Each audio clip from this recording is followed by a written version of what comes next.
Everyone, and welcome back to the Cocoa Nomad channel. And we are here with another weekly retrospective where I share what I'm working on and you can follow along too. Hope you use the same format.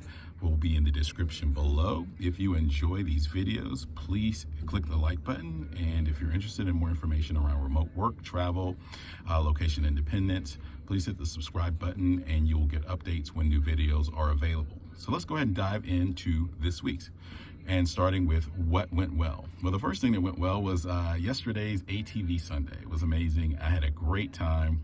I got a chance to see a few of the things here in Antigua, Guatemala that I had not seen and probably would not have seen if I'm being honest, because I'm really slow when it comes to travel. I'm not much of a tourist. The first year that I was doing this back in 2016, I did have a lot of FOMO and I really didn't want to miss out on a lot of the travel things. And now, almost 6 years in, I don't really care as much. So, but thankfully I had a friend here who pulled me out, and I talk about being an introvert. Make sure you have extroverted friends or friends who do like to do activities.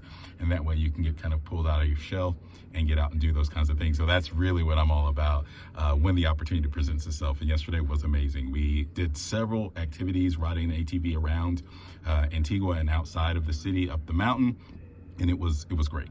So I'll share some more videos and things of what we saw. I am going back to one of the places, which is why I'm being a little cagey about talking about where I'm going, because I know there are some Lord of the Rings fans, some super nerds here on my channel that are friends of mine, and oh, I can't wait to share.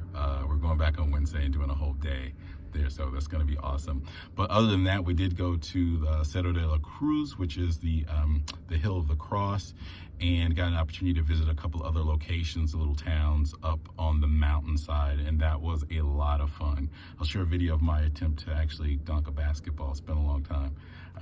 I needed a little help, honestly, and I felt it, so I'm not a spring chicken.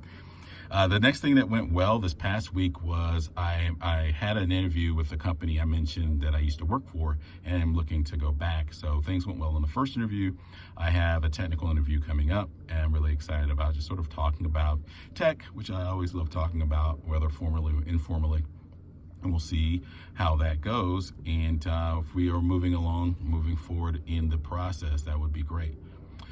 The next thing after that went really well is I finally got the coaching page up. So if you've watched a lot of these videos, you know one of the things I've struggled with is sort of like configuration and wonkiness of web pages. I used to be a web developer back in the day. So much has changed when you talk about tools and frameworks and technology, and I just find the whole thing was a little messy and annoying, so I don't like doing it. So, but I found a simpler solution that allowed me to sort of get right to the nuggets of what I wanted to present and what I wanted to do. And I'll drop a link to the tool that I'm using. It's called Card.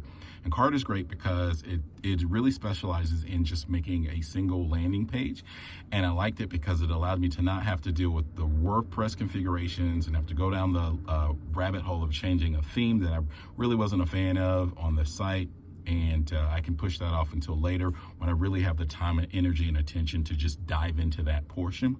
But the page itself is up. So I'll link to the page and I'll link to Card, which is what I'm using. It's actually pretty inexpensive. I believe the cost is about $20 for an annual fee. Maybe it's lifetime.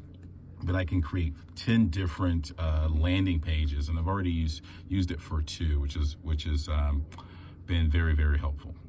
The last thing I mentioned in some previous retrospectives is the gym and my sort of struggle, because I love to work out at home and I've sort of trained myself to not need a gym so I don't ever have an excuse. But I have been back to the gym a couple of times and it really has been great, but it's a little difficult because I do have to wear a mask the entire time I'm there. So it's sort of increasing the training. It's kind of reminding me of wearing an altitude mask when I used to train with that. I used to do a workout with a 40-pound weight chest belt and then a vest, and then wearing an altitude mask to really sort of push myself to another level. So I'm getting a little bit of that. I'm not wearing a weighted vest, but I am wearing the mask for the workout, and for the workout, even at 25 minutes, is pretty intense. And it came in handy because I was doing some hiking as part of the ATV tour. It wasn't all on the ATV, and so hiking at that altitude, about 2,500 meters, you could really see and feel a difference. So let's dive into what didn't go well, which is the next section of my weekly retrospectives. And the first one is just not eating the best. I've been saying that I'm going to do better with diet. I have been fasting, but when I am eating, I'm not always eating the best food. So I need to really double down. I did eat less fast food and less junk food this past week, but I have a ways to go. So I'm really going to be pushing this week to eat even healthier. At least when I hit this point in time, when I really feel like I'm not doing my best in terms of diet, I tend to go vegetarian or vegan and switch, just to really get into that mode where I know I'm not taking in too much junk food, no fried foods, and cutting down the amount of fatty meats and things like that. So I'm really having to do that, and that's my focus this week.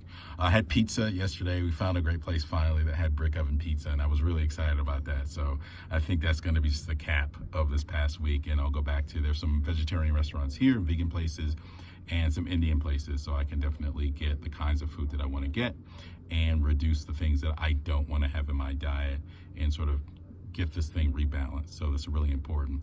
And the other thing was just not having enough hours on the client project. We did make some significant progress with one feature change, but I've really been focused on doing some other projects around this channel and my other channel, the Swift UI MVP channel, and some courses that I'm working on along those lines as well. So it's just got my attention, and that's just how things tend to go sometimes.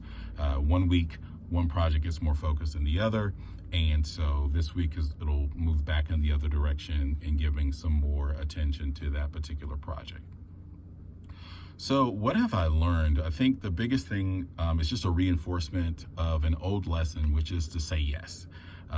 Leave room to say yes. And so not packing my schedule. I'm not a fan of stuffing my schedule full of activities and planned things, just because it's really rigid and I find it really restrictive, and it doesn't serve me. It just doesn't work well. So one of the things that I try to do is just leave space and flexibility in the schedule, and that has really worked well this past week. It's left me the opportunity to go and participate in some activities, have some flexibility in my work schedule. For instance, this past Thursday, I just took a half a day, didn't do anything, literally slept, just caught up on rest. And it was really great because it allowed me to move forward and power through with renewed energy and focus for the Swift UI project I'm working on, the machine learning project I talked about in terms of the Hall of Fame basketball players, which leads me into what still puzzles and or scares me. Well, I'm not scared by this, but I'm incredibly puzzled. I had an idea with this project that I could build this model that would predict, based on NBA careers, who should be in the Hall of Fame. And in my test data, I had some players that I thought would wind up on the positive side.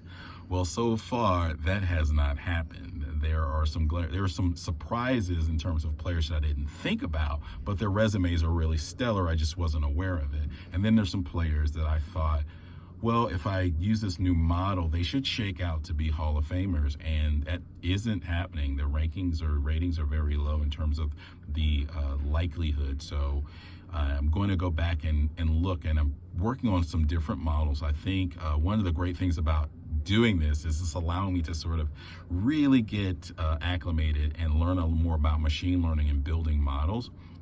So what I'm doing now is I have the binary classification that says yes or no, in or out, Hall of Fame or no.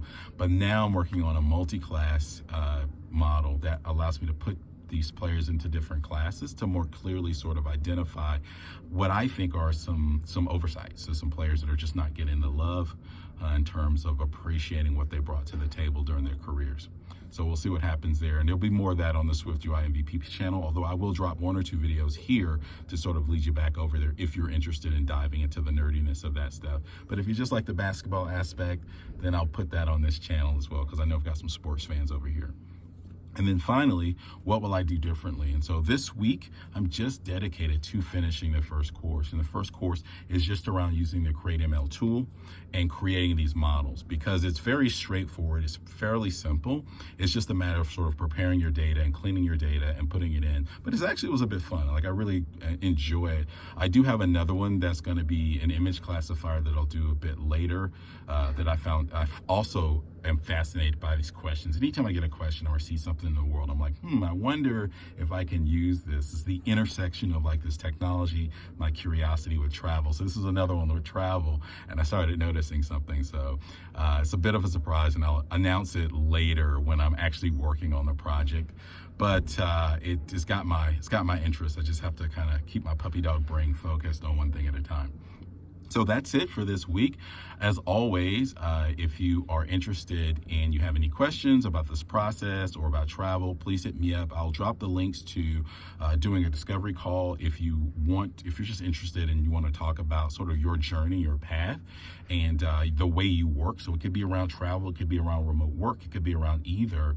I have available 30-minute discovery calls. We just sit and talk. There's no cost, it's free, and we can just chat about your plans and kind of dive into sort of getting you a couple of things that maybe you can do that will get you on your way. And then if you want to dive deep and you really want me to work with you to come up with solutions or strategies that can work for you long term, I do offer a strategy call as well. So I'll link to that as well. Now that's a paid call, but we really go deep, and I make sure that we are working closely to get you the solution that you're looking for. So I'm always here, happy to help. Thanks for watching the channel. Stay tuned. I have some more videos coming as always, and I'll be talking more about remote work and travel. Cheers, and have an amazing week.